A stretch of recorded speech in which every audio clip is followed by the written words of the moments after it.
Great, welcome. Hi, everybody. Thanks so much for being here. And thanks so much, AOK Gallery and Special Collections, for the delicious refreshments to get us kicked off. My name is Rebecca Uchill. I'm the director of the Center for Art, Design, and Visual Culture here at UMBC, and I am joined here by my colleague, curator and scholar Stephanie Smith, who has a history of working on socially engaged art and is a good friend, and I'm so pleased that you're here.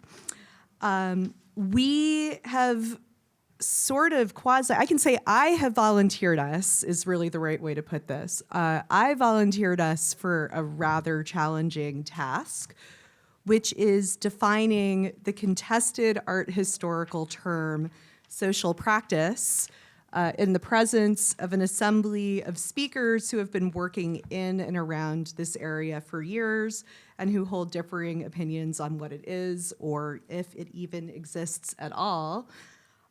Generally speaking, social practice describes art that is characterized by its address of the social, as medium, as method, or as contextual interplaying system. Art history has seen terms or adjacencies like socially engaged art, participatory art, dialogical, relational, community-gauged art, all of which have also been up for debate and also inflected by institutional systems. The group that's convened here this evening has been meeting regularly for over a year to think retrospectively about socially engaged art activities in which we participated beginning in 1999 and up into the present day and beyond, something we'll talk about this evening, writing books, assembling conferences, founding academic programs, curating exhibitions, and so on. We have been discussing how to better understand the converging histories of this relatively recent art history, a history of a movement which has developed and moved out into the world through a variety of artistic and other forms. When we discussed a titular framework for this research engagement, we aligned on the term social strategies. This term refrains from relegating the work to the art historical past and prioritizes active political and social efficacies into the present day. Stephanie, come on over. So thanks, Rebecca, for laying out that, that history and starting to make the stakes clear. So what is this group hoping to do in relation to social strategies? We have not yet decided. We are in the middle of a day and a half of convening. We are thinking about the forms that this research might take, how it might move into the world. And we're also beginning to think about how to create space for others to join us in shaping these histories and telling stories together. This collaborative research will probably yield some mix of archive, exhibition, public program, publication, to be determined. The stakes are live and interesting to be engaged in this moment. But whatever form it takes, this research feels important right now.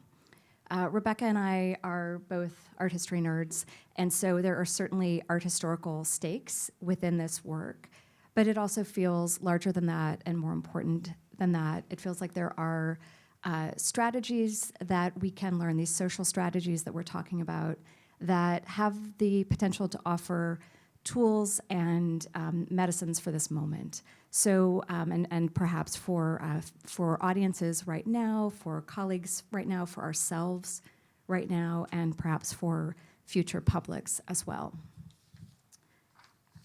So we're in this kind of formative moment of thinking about what this research project is, what it might be, and we've been so lucky to be here in this space today. We had a really beautiful session earlier that Beth led, and we were really taking inspiration from the artist and community-led collaborative archival practices that have been developing here under her leadership, and it's really been a rich part of our time here today.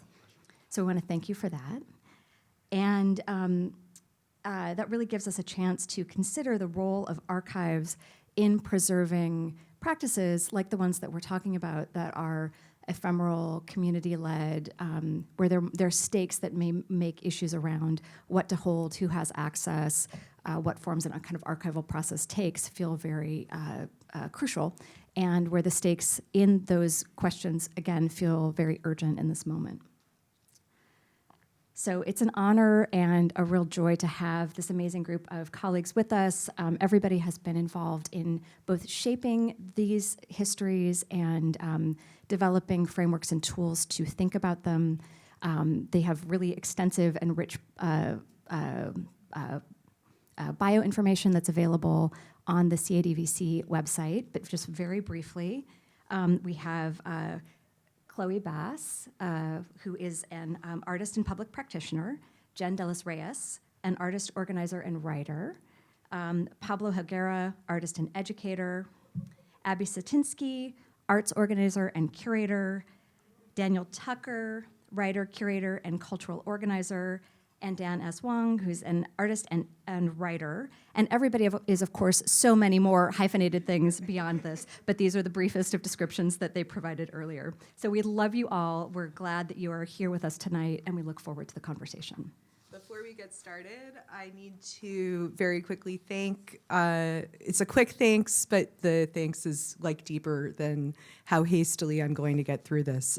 We need to thank the Baltimore County Commission on the Arts and Sciences and citizens of Baltimore County, the Orser Center for the Public Humanities, the Drescher Center for the Humanities, once again, Special Collections, who hosted us all day today. Thank you. To the CADVC team who helped with setup and facilitation. Thank you. And finally, once again, maybe for the fourth time in this introduction, Beth Saunders, who will also be facilitating the conversation today. Beth is the curator and head of special collections. She is a photo historian and archivist and leader in scholarship in the best practices of collection stewardship in the present day. And we're going to hear and learn a lot from Beth's moderation this evening. Thank you, Beth. Thanks, everyone, for being here.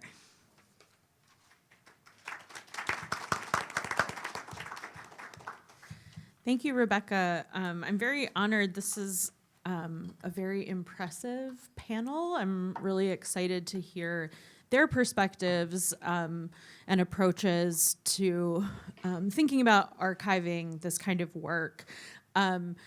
I think just to kind of ground us all, that introduction was really wonderful, and sort of clearly this group is, thinking forward to some sort of collaborative outcomes, but a lot of what we're going to be talking about during the panel is actually looking back and thinking about how to archive past,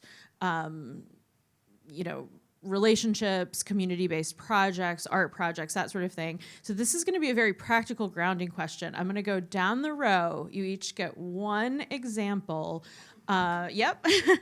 So within your practice, I just want to kind of give the audience an example of the types of things we're talking about archiving, because we're not actually talking about like art objects. We're talking about some non-traditional products. So everybody gets one sort of example of what we're thinking about.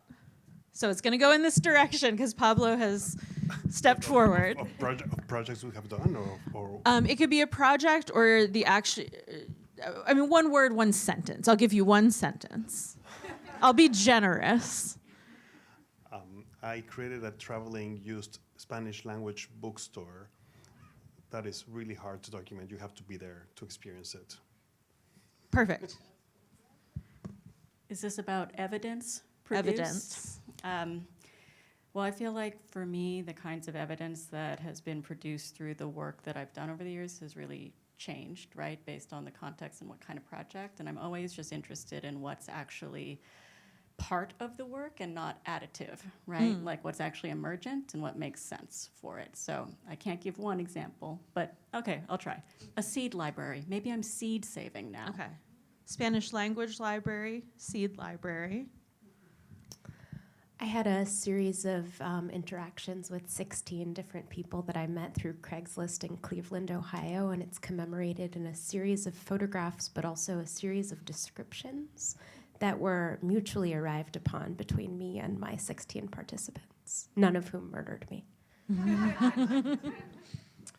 I'll say that a space that I helped to organize that ran for 10 years in total in Chicago, 2003 to 2013, that has a very, very light digital footprint after the fact. And we did not really think much about documenting for evidence purposes while it was happening, but people often ask me about it, and I'm left just doing this with words.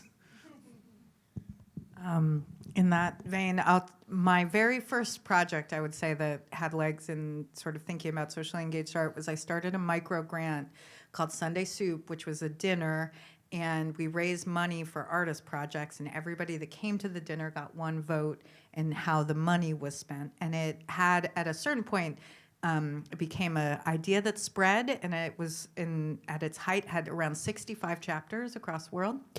And but we were also very light in our digital footprint, and so it exists as a kind of rumor and a memory for many, many, many people that were involved.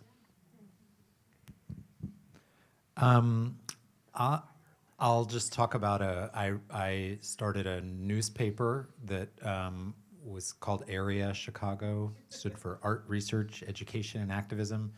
Came out every 6 months for 10 years in Chicago, from 2005 to 2015. And one of the, and I think one of the things that, as I reflect on its sort of like lifespan or evidence, is that, you know, at the end of the day, most of the people, there were hundreds of people participated in this over the course of 10 years, but I would say the main reason that they participated was that they wanted to be a part of a learning community that was coming together with other people to learn about the city that they lived in. But I'm also very convinced, this I think relates to the evidence point, you know, hopefully clearly, that that learning community wouldn't have existed without the device of the publication. So it's like there had to be a thing that kind of organized people's attention and energy. You wouldn't just have like a really great, you know, discussion group necessarily that would have had the same, you know, kind of impact. So I'll leave it there. Oh, and yes, and the reason it's on my mind is because we just saw that it's actually exist in archival context in UMBC. So that was good to see. Yeah. So you can visit us and look at it in person. So already I'm kind of hearing bubbling up a little bit of the idea that evidence in this context is a little bit of a contested term too. Like it's sort of, there's a whole spectrum to Pablo, like you kind of have to be there to understand it in a way, to being like having an object around which lots of other activities are kind of made possible.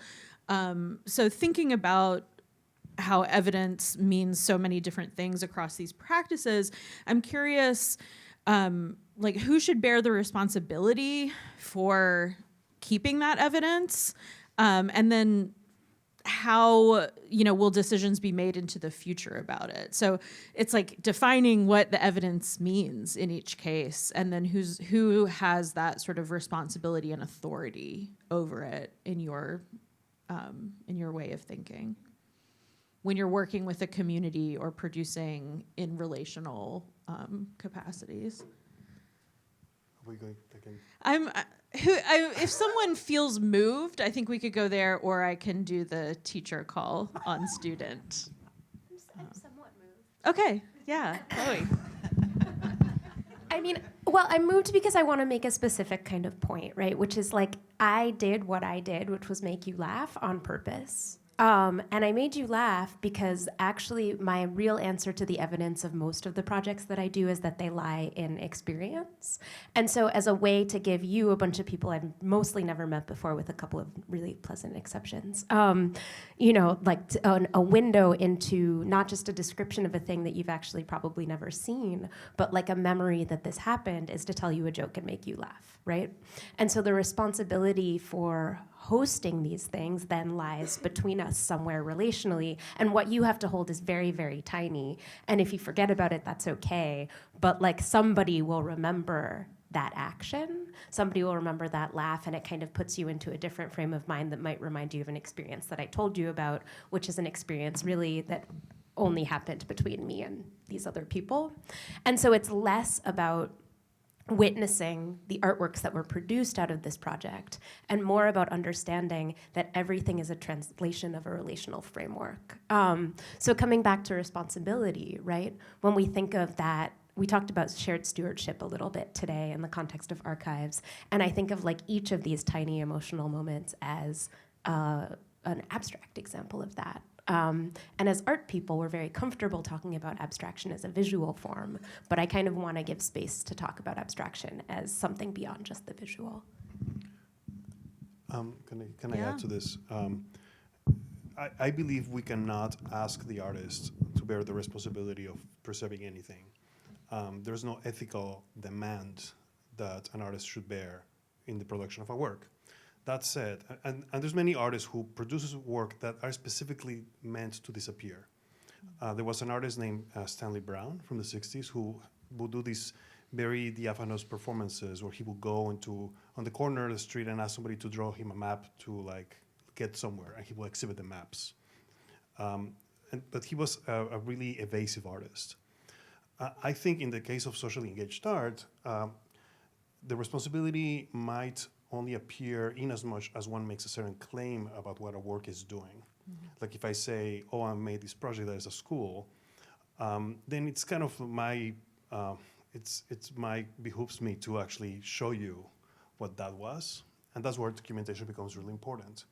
And also how that documentation is presented, or it's fiction or not fiction, or if it's completely fictional, that's also kind of up to me. But then the claim that I'm making kind of falls apart, you know? So that's a thing that we deal with when we make socially engaged art that tends to make specific claims, that is an action in the world that has a particular impact. And then that's what is expected then of the documentation that you're providing, which is like photographs or videos or oral history of a variety of other things. So it just depends of how you are presenting it to the public or what you're saying about it to the public, it seems to me. Yeah.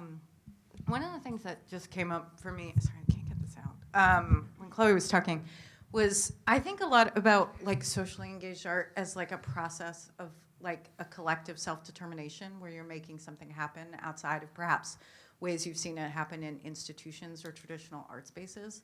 And so I kind of like, I'm thinking about sort of like citational politics, like that, is very important in art historical discourses. It's like say for instance, like Sunday Soup was like a self-determining mechanism where we were like, okay, we're gonna figure out how to fund things in our community, and other people found that to be relevant too, so they started it. But we were really looking at like Mess Hall, which is Dan's project, and we were also looking at project. This artist had started a project in San Francisco where he was a waiter and he had taken one night a month. His name is Josh something. This is bad citational politics I'm practicing right now, but I really wish I remembered his name.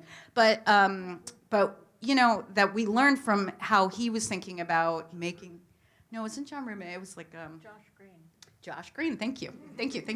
So, so I think like when, and I think when we were thinking about like making that space, it was also about like, church basement dinners or sort of self-organizing and bake sales and all these things. And so I think when we were like creating these situations, like how we can sort of make sure that we're really thinking about like, I don't know, this sort of process of self-determination within a particular context, like we're mobilizing the resources that we have to do the thing that we need to do in that moment, but also sort of like calling attention to the different methodologies of self-determination that are happening in different social movements or different social spaces, people with different lived experiences from us that kind of enrich what we're thinking about.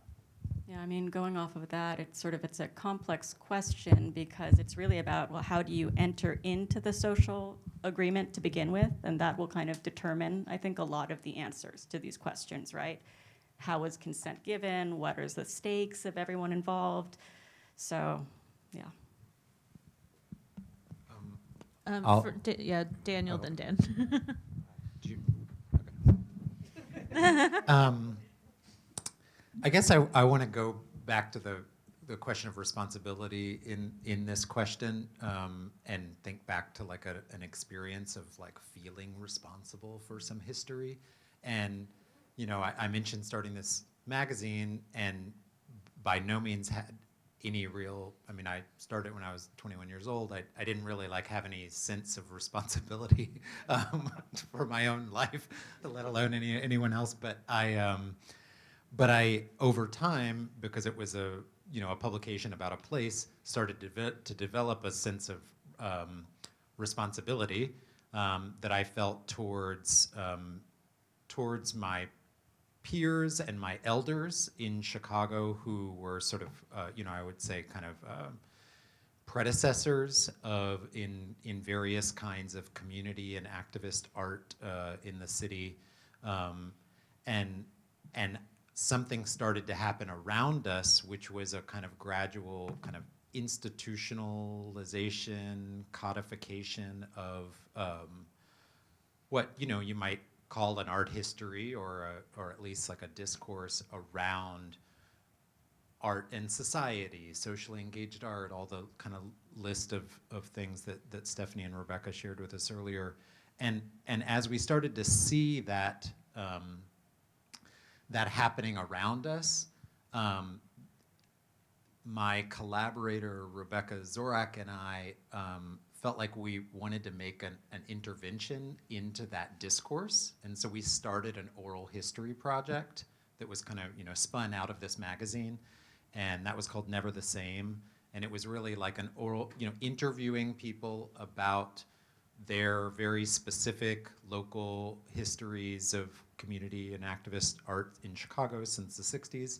And so just to say, the responsibility was something that was felt like when we had a kind of accountability, both to the people who we were building relationships with, but also as people who maybe were somewhat kind of liaisoning with these institutions that were trying to represent the history. We felt like, okay, well, we can't just not participate in this historicization because we sort of like almost like know too much.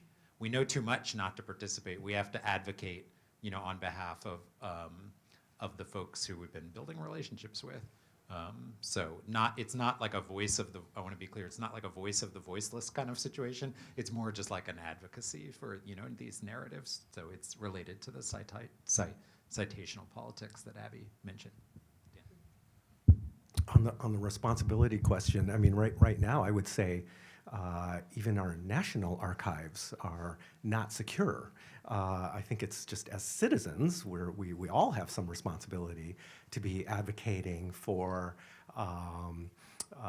collections and different kinds of archives, well outside of the art realm. Then on the more micro level, this is certainly true for myself, but for most artists, by the time you hit middle age or mid-career, you realize that all along you've been building your own archive, and then you're into your 60s or 70s, and a lot of my friends who are artists who are a little bit older than me are wondering what's going to happen with all the stuff that they leave behind, and they have to make plans for that or whatever. So there's a whole different kind of question of responsibility of where does this go? Is somebody going to take care of it? Do I let it go? A lot of amazing archives have been saved that close to just being thrown out. Many stories like that. But in either case, I will say that really one form of the responsibility is to use the archives.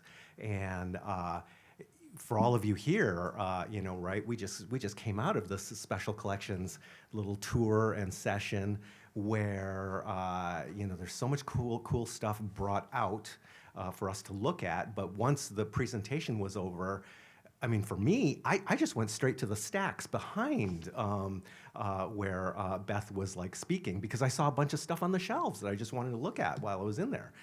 So even with finding tools and search tools and all the databases, get your body into the space and just browse the stacks.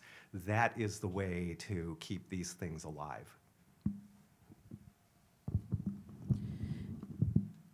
Maybe we can talk a little bit about access with that idea of like get your body into the space.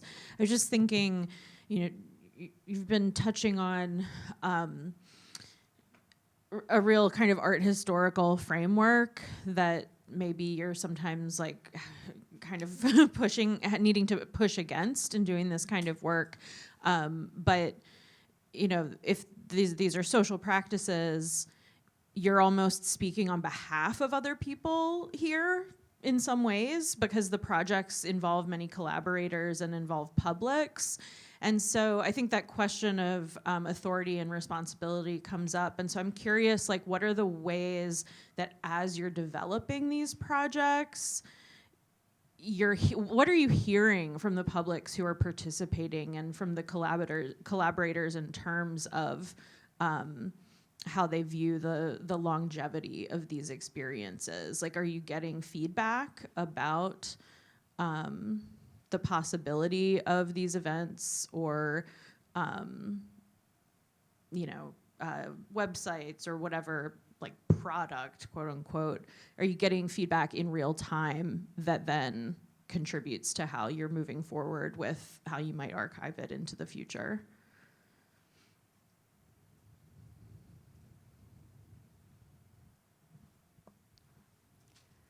For about 13 years, I was the director and founder of a conference called Open Engagement that brought together a lot of socially engaged artists across the world to share their work, best practices, just care for one another, I think, in a lot of ways, and build networks of support. And, I guess some of the feedback that I got in real time, one actually came from then director of the Queen's Museum at the time, Tom Finkelpearl. It was 2013. He really felt very strongly that we should not document a lot of it. Mm-hmm. In fact, most of the conference was not documented because he wanted us to be able to feel very safe, free in a lot of these sessions. I think the only things we really recorded were these like big keynote moments. So in over a decade of work with hundreds of presentations, like over thousands of artists have like been a part of it, I think there's maybe only like 8, 10 videos that exist of all of that work,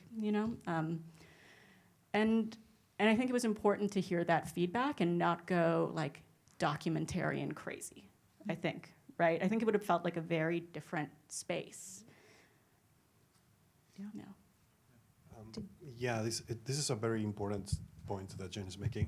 I feel that as we make the work, we always in the back of our minds is the consciousness of like, oh, this needs to be documented. But sometimes the documentation gets in the way. Sometimes it's like really annoying to have a camera in your face. And if you're trying to create something that's intimate, that it's where you're seeking to explore fragilities and vulnerabilities, it's really invasive to have this camera. And then you're performing for the camera, and then you're not living in the moment, you're living for that tape. So for me, and I did many projects where like they were heavily documented, and at the end I felt like I had not captured at all the feeling of what this whole spirit of the thing was. So to me, the best solution in the end was really individual oral histories and text. In other words, asking individuals to report or to write about how they felt, what the experience was for them. And what I started discovering was like those perspectives were so completely different from mine, many times opposed, and sometimes critical, and that was fine. because I felt that, like in historical events, you don't have like a single video documentation of a historical event that is important. You know, you have a lot of different voices, a lot of different narratives, and it's the aggregate of all those different stories, narratives, perspectives that gives you the full picture of what actually happened. You know, but it cannot be just the artist saying, "Look, this is what you need to see." It should be like a whole group, collectivity of perspectives that can be written, can be oral, can be maybe videotape interviews. I don't know, but we need to look at a more kind of tour de force, I suppose, of views. Yeah, Daniel? Yeah, in terms of accessibility, you know, I was mentioning earlier this oral history project, Never the Same, and one of the things that we found as we started interviewing people was oftentimes when you show interest in someone, they are sort of like, well, do you want a copy of this thing that I have laying around? You know, so there was a gradual process of us accumulating a lot of ephemera from people, to the point where, you know, after we did dozens of interviews, we had a lot of stuff, and it started to reach a point where it needed to be organized so that people could access it in some way, and so we were able to get some support through a fellowship to hire an archivist to help us organize the materials. And in the process of doing that,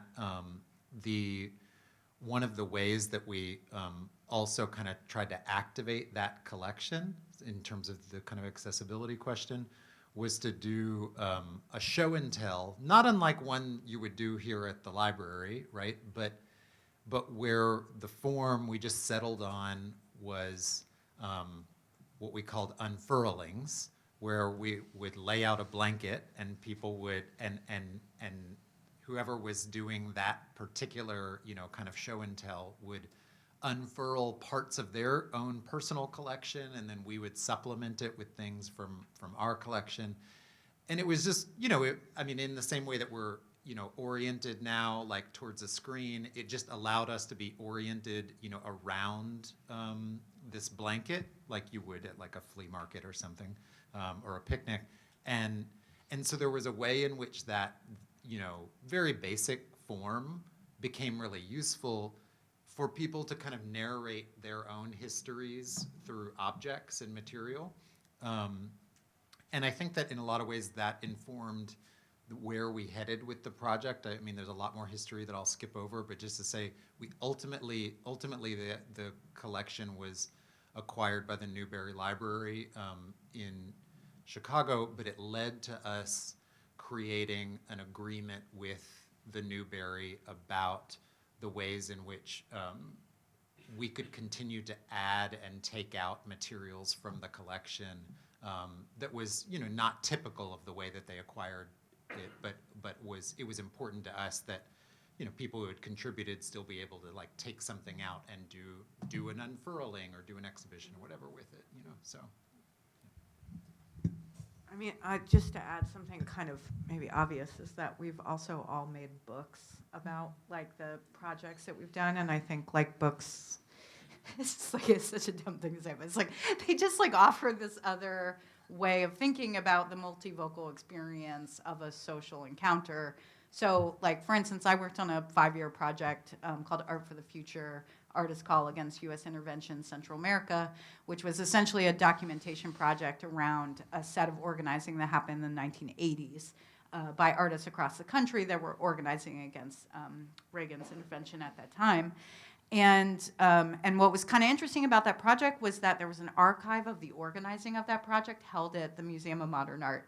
And it was uncatalogued, and it was kept in these boxes in this back room. I worked with this art historian, Erna Dugan, and she was there doing some research, and she said to the librarian, "Oh, I'm interested in Artist Call." And they said, "Oh, we have like 10 boxes in the back. Like, do you want to look at them?" She's like, "Yes, I would." And so one of the things that we did many things with this project. It was a traveling exhibition. We asked artists to respond to the archives. We commissioned Central American artists to talk about that period of time in their lives. Maybe they knew about this campaign, maybe they didn't. But we also, you know, spent a lot of money to reprint a lot of the archives that were at MoMA, and we put them in the book. And so, and then we made facsimiles and they traveled around. I mean, it was sort of just a strategy around sometimes, archives get held by librarians that maybe don't have capacity or the institution doesn't have interest. And so, how can we sort of create opportunities to, reimagine what a response to a social, something that was socially important at a period of time was for a group of people. I love hearing that example of sort of, in both examples, like how you kind of work with institutions or how you might be able to work with institutions. I'm wondering if maybe you could say a little bit more about making archives sustainable. To your point, yeah, funding is an issue. I think a lot of times people think, oh, well, we'll make a website. That'll be the easy thing to do. But then how do we sustain that into the future? So maybe you could just talk a little bit about your experiences where you've had successful partnerships with institutions, or maybe hurdles you've run into working with institutions, or places where you've tried to create your own kind of archive, perhaps digital, perhaps physical, and then the questions that you didn't anticipate that came up in trying to sustain it.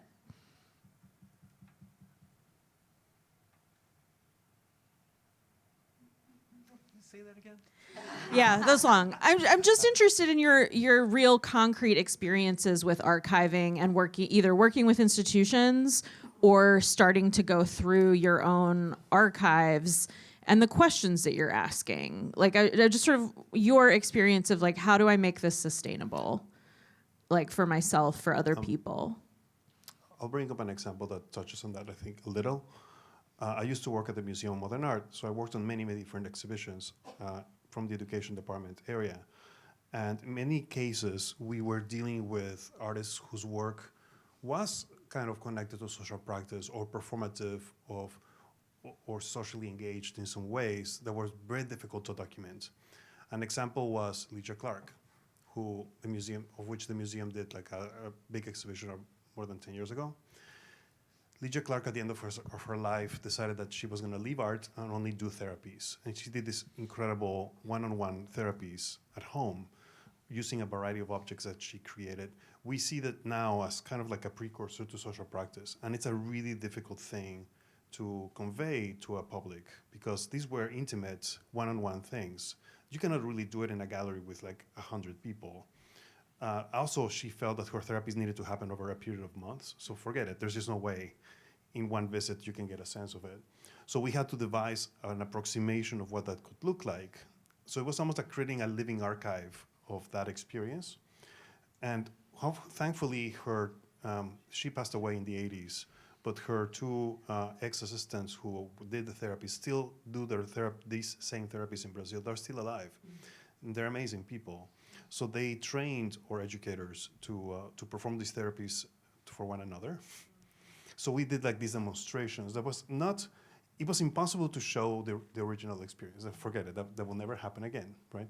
So we could only bring you closest to what we were capable of doing, the same people that gave those therapies trained these educators. So sometimes we need to accept that performance, social practice, these are moments that are impossible to recreate. And sometimes we only can get close to it, but see it from a certain balcony, but not there. But there's strategies to do that. That's what I want to say. Yeah, I've been joking for years that I don't curate shows, just no one knows me, so I'm not a curator. But I've been joking for years that I was going to curate a show called You Had to Be There, which basically is just about that experience and how impossible it is to convey some of these things to anyone who wasn't there. But, kind of in response to the previous question, too, I was thinking, a lot of the things that I have worked to do are transmitted in the way that maybe, everyday experience or family experiences are transmitted. So that's not a formal archival capacity, right? It's like you know a story from your grandpa about your mom's childhood, and then you tell it to your own child, and maybe your child tells it in the future to their child or in the present to their friend or whatever, right? And we understand that these are ways of sharing knowledge, and we do them all the time. In dance, it's often quite common that the dance is learned from a dancer who is trained in the dance, right? It is not learned from watching the video of the dance necessarily, although TikTok begs to differ. It's not necessarily learned from a score made of learning the dance, although there are notational dance languages that teach us how to do that to some extent. And I think now especially, and I want to be wrong about what I'm going to say next, but I'm worried that I am not wrong. I think institutions themselves are quite unsustainable. And we're seeing that. So it's like I'm like, the question bothers me, because we don't have the answer to that, but I think like in a larger sense, there isn't an answer to that. But what will continue to happen regardless is relationships between people. So in a way, what I want to encourage everybody to do is like find forms of sustainability for these other ways of transmitting and also retaining knowledge, and to keep doing that no matter what. I'll add an example from my own practice here of like self-archiving. So by studio training, I was a printmaker and primarily, for many years, primarily a letterpress printer. And I would put my studio making in the service of all of these group projects that I was involved in. And they were just all one-off, kind of like, you know, me almost feeling like I should just keep my chops up as a printer, and so I would print a poster or something that went along with some event that, you know, somebody was like Daniel or somebody was like, you know, organizing. And then after 20, more than 20 years of this, you know, have all had all of these prints, and I was doing, you know, more like kind of like quote fine art printing as well, and I was printing for things that were not art context kinds of events, and when it came time to relocate, and I had to reckon with all of this material that I had to move, a friend of mine said, "Well, you should like self-curate this, like, you know, kind of, you know, lay it all out and pick out the best of it and just put it in a box, and maybe you'll have it packaged that way and it can go somewhere." Because this was all, you know, I was like a free art guy or a cheap art guy, right? I would trade these things or just give them away, and they went out into the world that way, but never as a set or as a body. Didn't even become a body until after 20 years, and you could look at it all and be like, oh wow, there's a whole, you know, history there, and it's my history. So that's what I did, but then, even then, it leaves like, oh, what about all the writing? What about all the drawings? Oh, okay, you still got to deal with all that. So anyways, so there's a never-ending kind of aspect to archiving and organizing one's archives. That all said, I feel like I should say something about this image, because that's the image I offered for this this event, and that speaks to this project that we're engaged in as a group here, which is trying to grapple and somehow get a handle on this history that we've all contributed to as producers, participants, and witnesses. And this is my current reading. I found that Swan's Way in a little free library, and I was telling a friend that I was reading it and how it was so interesting as a piece of literature that's all about memory and the slippage of time. And he said, "Oh, well, you got to read Joe Brainerd's book. It's one of my favorites." And he immediately like got on his phone and ordered it for me. So he gifted me that, and now I'm reading them together. And it resonated with kind of me thinking about this group project that we have, because it's not just about archives, but it's about history, and not just any history, but a history that all of us have lived through and helped make, but is also past. So this is it's a whole problem of excavating history through archives, but also excavating history through our own memories. And memories are, very strange and elusive and non-chronological, and they can be true but not accurate, or accurate but not true. This is I think we're kind of facing up to the difficulties in what we're trying to do. So that's my reading. Dan inspired me to think about references as well. So I'll just share a few. One is the text by Amelia Jones, Presence in Abstentia, which is kind of about what Chloe was talking about. It's about like how, performance art is, or dance, or, any kind of performed art is, the archive of that work is located in the body of the performer. So it also obviously presents some difficulty for how do you document that work, and sort of the argument is, well, you kind of can't, and you do have to kind of present it or enact it. The other one is there's an organization called Interference Archive that in New York that really kind of emphasizes this concept of use is preservation. Like we're holding on to this stuff as best we can, but the goal is to get it out into the world. So there's a social movement archive, and then the other one is a text that I don't remember the authors of, but you can find it. It's called Whose Memories, Whose Archives, and in this text, it's just an article. It's not a book. The authors are exploring kind of a history of Black British community archives in London, and they really sort of pose, to use this framing of this question, they really pose sustainability in opposition to autonomy.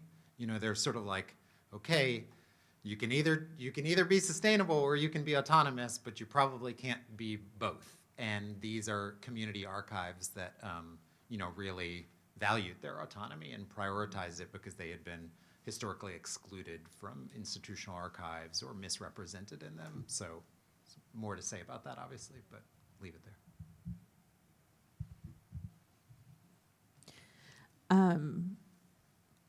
You have just given me a lot to think about, and I'm processing in real time. I really appreciate Chloe bringing up this idea of embodiment that Daniel has picked up on, and also sustainability being at odds with the institution. I feel like Daniel came full circle for me with the autonomy versus sustainability. I think I maybe should open it up for questions, because I think I know a lot of people here have work that intersects with a lot of the issues that we're talking about. So I will pass around a mic if anybody wants to ask a question. You can just raise your hand and I can bring the mic to you. You don't have to come up to the front. Thanks for taking my question. Could you talk about the music component?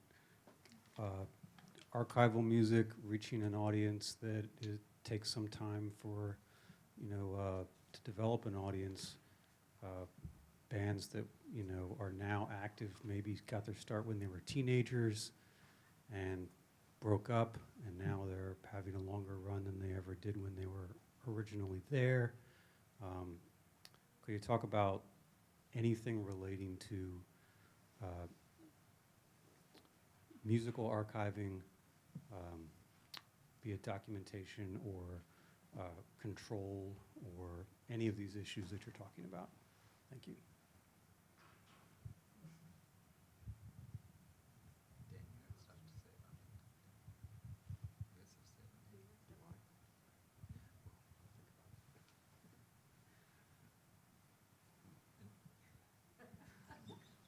I mean, I think we're all have various relationships to music, but maybe don't have a ton of projects. I mean, Jen, I feel like you have more stuff directly related to music. I'm putting you on the spot. I know, but I just was like, I don't feel like someone who can truly answer that. You know, grounded in your practice. I have albums in my garage that no one will ever hear or listen to from when I was 16 years old in Winnipeg, Manitoba. And in my personal archive, there are things like band posters and things like that. I guess my mind went more to like what Astria Superact did, her show about riot girls. You know, that kind of made me like think about the relationship to music and art and how those things connect. But I don't think that does justice to your question, which is why I didn't even want to tackle it. So. Musicians can answer that question, but they don't get an opportunity to hear about other disciplines. And you all think about those issues in abstract ways a lot more deeply than musicians do, or just kind of winging it for whatever they're doing in the moment. You never have these kind of conversations. I am working on a project that is somewhat related. It's called Fonoteca, and it's an archive of LPs, of 33 LPs. That is going to be at the Clemente, which is like a Latino organization in the Lower East Side of Manhattan. And it's really more about a collection of like albums from 78s and 45s to 33 vinyl records, And it's more about that relationship that we have with that object and the music that we have kind of has been forgotten or has not been recreated, and like how this object contains that memory, So in a way, it's a way to rescue like forgotten examples of this type of music. And I think there's like an important relationship I growing up in Mexico City, I will go with my brother to record stores, and it was really fun to just be there for hours, like browsing through like, vinyl records, and I miss those stores that are gone, So it's in a way nostalgic, but it's about the relationship we have with music that is just simply more beyond than simply listening to the music or the band, but like that relationship with the object. I can add more. I still don't know if this answers fully your question, but as I think about, the object, I think about these things I have related to that time, and it becomes more about the social circles and the collaborative circles. I look at those records and I think about the people I played music around too, not the people I played it with, but I'm like, oh, what are they doing now? It was a scene, it's like a real scene, and yeah, those objects hold those stories of those relationships and those connections in a moment in time, in a place that won't ever happen again, right? I was on a social practice panel with Ian Mackay once, and it was from Fugazi, and I didn't know any. Cool. And it was really cool, but it was a missed opportunity because I really didn't know very much about him. It's very sad, but he sort of talked about it was interesting because I think like a lot of people come out of DIY music stuff to then go into art stuff, and because that maybe feels accessible. And not that you're moving into art from music, but they have these convergences we don't often talk about, I guess. And he was talking about the economy of the DIY stuff, you pay $1 or $5 or whatever to go to a show, get a CD, whatever, and how alt spaces everything's supposed to be free, but maybe you lose, there isn't as much kind of passed hand to hand. And so it creates a different kind of distribution mechanism that art often misses out on because we don't create things on that kind of level of culture this the production. So I don't know. That's what came up for me is how we miss opportunities about those intersections and things we're into DIY wise. Are you wearing a numero group hat? You are. Okay, that's why you're asking this question. I think this thing of something happening or being produced that's obscure in its day, and then being discovered later, and then the next thing you know, it's taught in grad seminars. That's what happened to the Situationists. I think that's a fairly I mean, people talk about that in all sorts of ways. Recuperation, like commodification of something that was, had no value in its moment, and then somehow gains some sort of currency, right? It gets validated over like historical time, all of that. I think that's. I mean, for us engaged in this project right here, I think we're all kind of aware of like, well, we're trying not to do that and yet somehow transmit this history that we all now recognize as was significant somehow. So you're onto something, and I think it's a really interesting problem to grapple with. But I don't really, other than know and seeing what you're seeing, I don't really know how to handle it, even as a cultural producer, right? I'm going to allow someone else to ask a question. I saw a hand here. Thank you. This is a three-parter, but I'll be brief. I just wanted to tell you, Jen, that I was at that open engagement in 2013, and it helped shape a lot of the work that I did after that. I was organizing with a group called the U.S. Department of Arts and Culture. We made that shit up.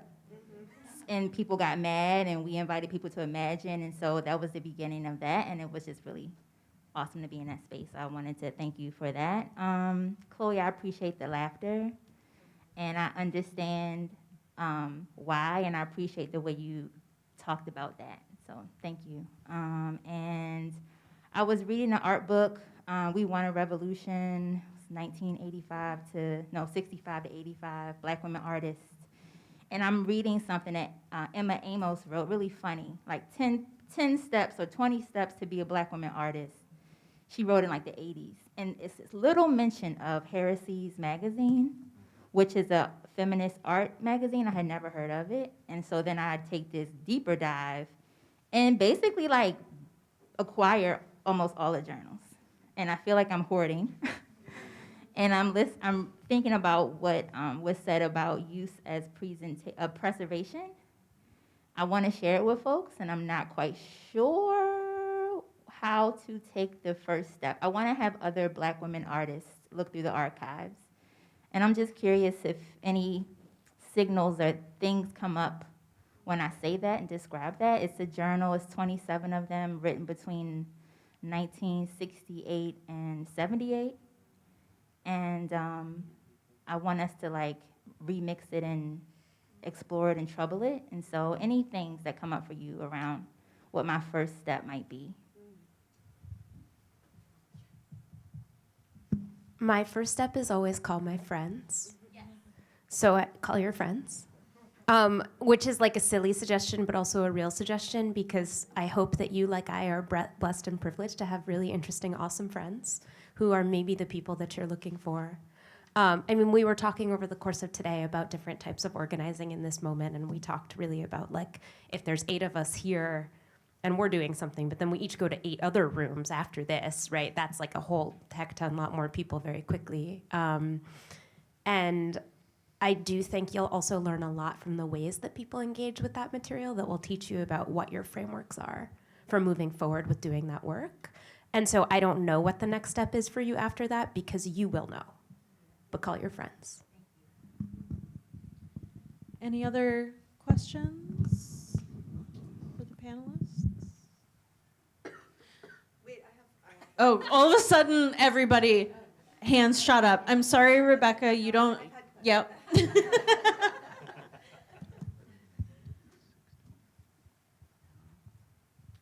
Hello, my name is William. Nice to meet and see you all. I just had 2 questions about just about the process of archiving your work as an artist. My first question is, how do you treat archiving as an extension of your creative practice? And my second question is, what are some creative or unconventional ways you've archived your work in order to preserve its weight? I mainly wanted to ask the question because I'm a photography major, and I primarily like to work in film, so I tend to, put my negatives in sleeves, and I like to, write down the different settings I use to get a picture, or even just if I'm experimenting with different development times or volumes of development. So I was just curious about how you just would like sort of extend like on the archival process.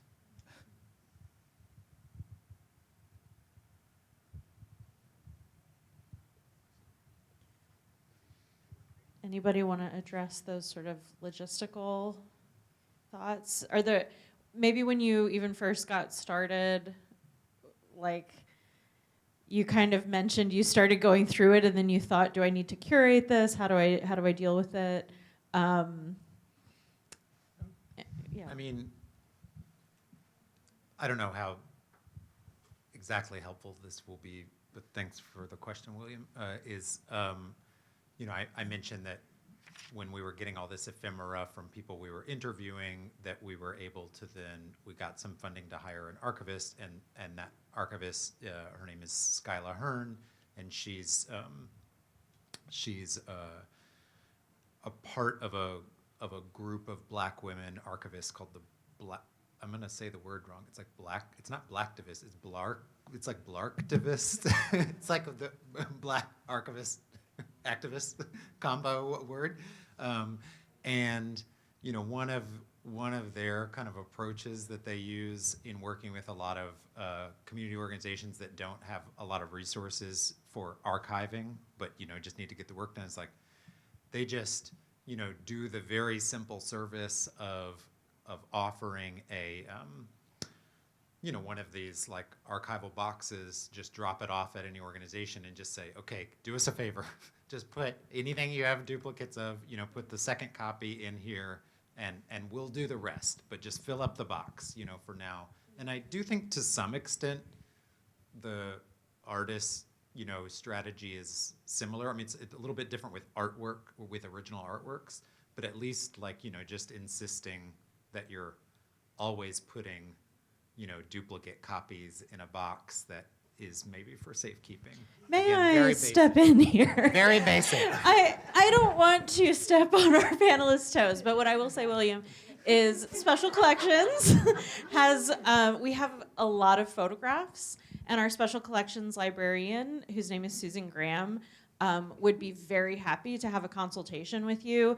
Archivists are also always happy to have consultations with people, so I highly recommend reaching out to a librarian or archivist if you have those kinds of practical questions, because we can show you some examples of the companies we use to buy archival supplies and the practices that we use, and talk about how you might be able to adapt them more cheaply to your own practice and that sort of thing. So we're over there. We're open Monday to Thursday, 12 to 4, open late on Thursdays till 7, and please come see us. May I add Yes. one thing? I think one of the most important projects by an artist that dealt with archival and historical material over the last 40 years happened right here in Baltimore, and it was by Fred Wilson when he created Mine in the Museum at the Maryland Historical Society, taking objects from the historic collection that forced people to reflect on the legacy of slavery and colonialism with the collection that was not purposed for that particular focus. And it's just an example of how an artist can use the language of archives to produce something really powerful. And that's why we all love archives. I think they can tell really powerful stories, and that intersection of the artist and the archive can be really fruitful. I think I have to conclude it on that, because that was a very beautiful way of explaining it. And I think it's nice to bring it full circle and think about convening this group here in Baltimore and centering another project that thinks very expansively about the way that art can connect with archives. So I'm very glad. Thank you so much to all of the panelists for being here this evening. And if folks have additional questions, there's food. We can hang out and chat for a little while. So thank you again. Thank you all.